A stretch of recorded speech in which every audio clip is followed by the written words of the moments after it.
রাজ্যের রসালো ফলগুলির মধ্যে অন্যতম হলো আনারস। রাজ্যে মূলত দুই প্রজাতির আনারস চাষ হয়ে থাকে। কিউ ও কুইন এই দুই প্রজাতির আনারস চাষ হয়ে থাকে রাজ্যে। ইতিমধ্যে রাজধানীর বাজারে চলে এসেছে গরমের রসালো ফল আনারস। রাজ্যের কুইন আনারসের যথেষ্ট সুনাম রয়েছে বহিরাজ্যের পাশাপাশি বিদেশেও। রাজ্যের কুইন আনারস বর্তমানে বিদেশেও রপ্তানি করা হয়ে থাকে, যার কারণে রাজ্যের বাজারে আনারসের মূল্য কিছুটা বৃদ্ধি পেয়েছে।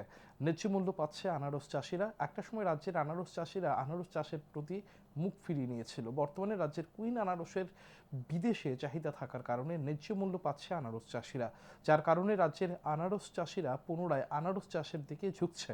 ইতিমধ্যে রাজধানীর বাজারগুলিতে চলে এসেছে আনারস বিক্রেতারা জানান, মাত্র আনারসের মরশুম শুরু হয়েছে। রাজ্যের বিভিন্ন প্রান্ত থেকে রাজধানীতে আনারস আসছে। আরও 4-5 দিন পর যথেষ্ট পরিমাণে আনারস আসবে বাজারে। তবে এখনও আনারসের চাহিদা তেমন নেই। এখনও আনারস পরিপক্ক হয়নি।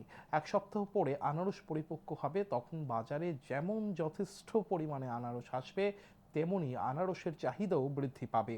বর্তমানে আনারসের সাইজ অনুযায়ী 35 থেকে 50 টাকা মূল্যে আনারস বিক্রয় করা হচ্ছে বলে জানান তিনি।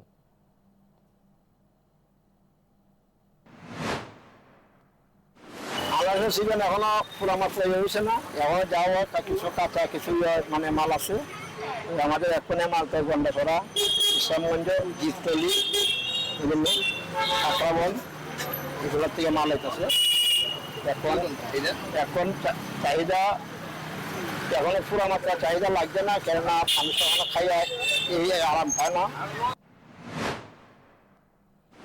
মোটামুটি রেট ভালোই এখন, মানে ফলন কমই যাচ্ছে। অন্য কমার থেকে রেটটা বেশি আর কি, আমরা কিনার তো বেশি থাকে, ব্যস্ত হতে তো অসুবিধা হয়, আমরা বুঝেন না। এইগুলো লোকালের মেলা করে রেটটা কিরকম? আজকে 40 টাকা 50 টাকা।